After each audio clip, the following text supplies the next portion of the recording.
Hello students, welcome to Nivi Max.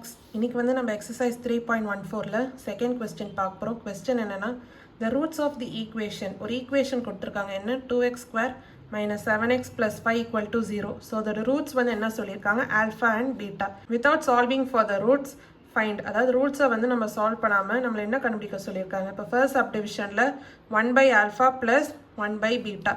First அந்த equation எழுதிக்கலாம் என்ன 2x square minus 7x plus 5 equal to 0. இப்போ roots வந்து என்ன ஆல்ஃபா அண்ட் பீட்டா. இப்போ ஜென்ரலாக ஒரு ஈக்குவேஷன் இருக்குது ax square plus bx plus c equal to 0னா இப்போ நம்ம சம் ஆஃப் த ரூட்ஸ் வந்து எப்படி கண்டுபிடிப்போம் மைனஸ் b by a. அதே மாதிரி ப்ராடக்ட் ஆஃப் த ரூட்ஸ் எப்படி கண்டுபிடிப்போம் c by a. இங்கே சம் ஆஃப் த ரூட்ஸ்னா alpha plus beta. So compare பண்ணும்போது இங்கே வேல்யூ உங்களுக்கு என்ன வரும் மைனஸ் b by a. இங்கே பியோட வேல்யூ என்ன மைனஸ் 7 by ஏயோட வேல்யூ என்ன 2. மைனஸ் இன்ட்டு மைனஸ் ப்ளஸ் அப்போது 7 by 2. அடுத்து ப்ராடக்ட் ஆஃப் த ரூட்ஸ் அது வந்து எப்படி சி பை ஏ. இங்கே சியோட வேல்யூ என்ன 5 பை ஏயோட வேல்யூ என்ன 2. இப்போ ஃபர்ஸ்ட் சப்டிவிஷனில் என்ன கொடுத்துருக்காங்க 1 by alpha plus 1 by beta. இது வந்து நம்ம எப்படி எழுதலான்னு பார்க்கலாம். எல்சிஎம் எடுத்தோம்னா டினாமினேட்டர் என்ன வரும் ஆல்ஃபா இன்ட்டு பீட்டா. நியூமரேட்டர் உங்களுக்கு என்ன வரும் பீட்டா ப்ளஸ் ஆல்ஃபா. அதாவது நம்ம alpha plus beta by alpha into beta அப்படின்னு எழுதலாம். ஆல்ஃபா ப்ளஸ் பீட்டா எங்கள் வேல்யூ என்ன பார்த்தோம் 7 by 2 by alpha into beta value என்ன பார்த்தோம் 5 by 2. இது நம்ம எப்படி எழுதலாம் 7 by 2. இப்போ டினாமினேட்டர்லேருந்து மேலே போச்சுன்னா என்ன வரும் 2 by 5. இந்த 2 கேன்சல் ஆச்சுன்னா இப்போ ஆன்சர் என்ன 7 by 5. ஸோ இதான் வந்து ஃபர்ஸ்ட் சப்டிவிஷனோட ஆன்சர். இப்போ செகண்ட் சப்டிவிஷன் பார்க்கலாம். கொஸ்டின் என்ன alpha by beta plus beta by alpha. இது நம்ம எப்படி எல்சிஎம் எடுத்தோம்னா டினாமினேட்டர் என்ன வரும் alpha into beta. Numerator alpha into alpha என்ன வரும் alpha square plus beta into beta என்ன வரும் பீட்டா ஸ்கொயர். இப்போ alpha square plus beta square இது நம்ம எப்படி எழுதலாம்னா alpha plus beta the whole square minus 2 into alpha beta அப்படின்னு எழுதலாம் divided by alpha into beta. ஏன்னா a square plus b square நம்ம எப்படி எழுதலான்னு பார்த்துருக்கோம் a plus b the whole square minus 2ab. So அந்த கான்செப்ட் தான் இங்கே அப்ளை பண்ணுறோம். இப்போ சப்ஸ்டியூட் பண்ணுங்கள் ஆல்ஃபா ப்ளஸ் பீட்டாவோட வேல்யூ நம்ம ஆல்ரெடி என்ன பார்த்தோம் 7 by 2.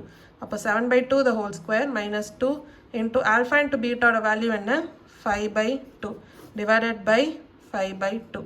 இப்போது 7 by 2 the whole square உங்களுக்கு என்ன வரும் 49 by 4. இப்போ மைனஸ் 2 into 5 by 2 இந்த 2 கேன்சல் ஆகும். அப்போ என்ன வரும் மைனஸ் 5 by 5 by 2. இப்போது நியூமரேட்டரில் எல்சிஎம் எடுக்கலாம். அப்போ டினாமினேட்டர் என்ன வரும் 4 by 49 மைனஸ் 5 into 4 என்ன 20. இங்கே வந்து டிவைடட் by 5 by 2. 49 மைனஸ் 20 என்ன 29. 29 by 4 இந்த 5 by 2 மேலே போச்சுன்னா என்ன வரும் 2 by 5. இது இங்கே கேன்சல் பண்ணும்போது 2 அப்படின்னு வரும். அப்போது 29 by 10. ஸோ இதான் வந்து செகண்ட் சப்டிவிஷனோட ஆன்சர். இப்போ நம்ம தேர்ட் சப்டிவிஷன் பார்க்கலாம். கொஸ்டின் என்ன alpha plus 2 by beta plus 2 plus beta plus 2 by alpha plus 2. இப்போ எல்சிஎம் எடுக்கலாம். டினாமினேட்டர் உங்களுக்கு என்ன வரும் alpha plus 2 into beta plus 2 அப்படின்னு வருமா. இப்போ நியூமரேட்டர் எப்படி உங்களுக்கு மல்டிப்ளை ஆகும் alpha plus 2 into alpha plus 2. அப்போது alpha plus 2 the whole square plus இங்கே வந்து என்ன வரும் beta plus 2 into beta plus 2. அப்போது beta plus 2 the whole square. இப்போ சால்வ் பண்ணலாம் alpha plus 2 the whole square. இதை எக்ஸ்பேண்ட் பண்ணும்போது உங்களுக்கு என்ன வரும் alpha square plus 4 plus 4 alpha அப்படின்னு வரும். அதேமாரி beta plus 2 the whole square expand பண்ணும்போது உங்களுக்கு என்ன வரும் beta square plus 4 plus 4 beta. இப்போ denominator alpha plus 2 into beta plus 2 இது மல்டிப்ளை பண்ணும்போது ஆல்ஃபா இன்ட்டு பீட்டா என்ன alpha beta plus alpha into 2 என்ன வரும் 2 ஆல்ஃபா. அதே மாதிரி பீட்டா இன்ட்டு 2 என்ன வரும் 2 பீட்டா. 2 இன்ட்டு 2 என்ன 4. அப்போது இங்கே நியூமரேட்டரில் பார்க்கும்போது alpha square plus beta square அதே மாதிரி plus 4 alpha plus 4 beta plus 4 plus 4 என்ன 8. இப்போது டினாமினேட்டரில் அப்படி எழுதிக்கலாம் alpha beta plus 2 alpha plus 2 beta plus 4. இப்போ நியூமரேட்டர் பாருங்கள் alpha square plus beta square இது வந்து நம்ம எப்படி எழுதலாம் alpha plus beta the whole square minus 2 alpha beta. இப்போ அடுத்து 4 ஆல்ஃபா ப்ளஸ் 4 பீட்டா இதில் 4 காமன் எடுத்திங்கன்னா என்ன வரும் alpha plus beta plus 8.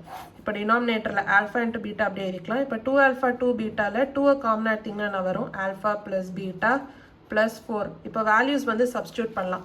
Alpha plus பீட்டாவோட வேல்யூ என்ன 7 by 2. அப்போ 7 by 2 the whole square minus 2 into alpha into பீட்டாவோட வேல்யூ என்ன 5 by 2 plus 4 into alpha plus பீட்டாவோட வேல்யூ என்ன 7 by 2 plus 8. இப்போ டினாமினேட்டர் ஆல்ஃபா இன்ட்டு பீட்டாவோட வேல்யூ என்ன 5 by 2 plus 2 into alpha plus பீட்டாவோட வேல்யூ என்ன 7 by 2 plus 4. இப்போ சால்வ் பண்ணலாம். 7/2 the whole square உங்களுக்கு என்ன வரும்? 49/4. இப்போ மைனஸ் இந்த 2 வந்து கேன்சல் ஆகும். இப்போ மீதி என்ன இருக்குது? 5 ப்ளஸ் இங்கே வந்து நம்ம கேன்சல் பண்ணும்போது இங்கே 2 வரும். 2 × 7 என்ன? 14 ப்ளஸ் 8. இப்போ டினாமினேட்டரில் 5/2 ப்ளஸ் இந்த 2 கேன்சல் ஆகும். அப்போ மீதி என்ன? Plus 7 plus 4. இப்போ சால்வ் பண்ணலாம். 49/4 மைனஸ் 5 ப்ளஸ் 14 ப்ளஸ் 8 உங்களுக்கு என்ன வரும்? ப்ளஸ் 17. இப்போ டினாமினேட்டரில் 5/2 ப்ளஸ் 7 ப்ளஸ் 4 என்ன? 11. இப்போ எல்சிஎம் எடுக்கலாம். அப்போ 4 இங்கே வந்து 49 ப்ளஸ் 17 × 4 வந்து உங்களுக்கு என்ன? 68. இப்போ டினாமினேட்டரில் இங்கே 2 5 ப்ளஸ் 11 × 2 என்ன? 22. அப்போ 49 ப்ளஸ் 68 என்ன? 117/4. இப்போ மேலே கொண்டு போகலாம். அப்போது 2/22 ப்ளஸ் 5 என்ன? 27. கேன்சல் பண்ணும்போது இங்கே 2. அப்போது 117/2 × 27 என்ன? 54. ஸோ இதான் வந்து தேர்ட் சப்டிவிஷனோட ஆன்சர். ஏதாவது டவுட்ஸ் இருந்தால் கமெண்ட் செக்ஷனில் கேளுங்க. தேங்க்யூ ஸோ மச் ஃபார் வாட்சிங் திஸ் வீடியோ.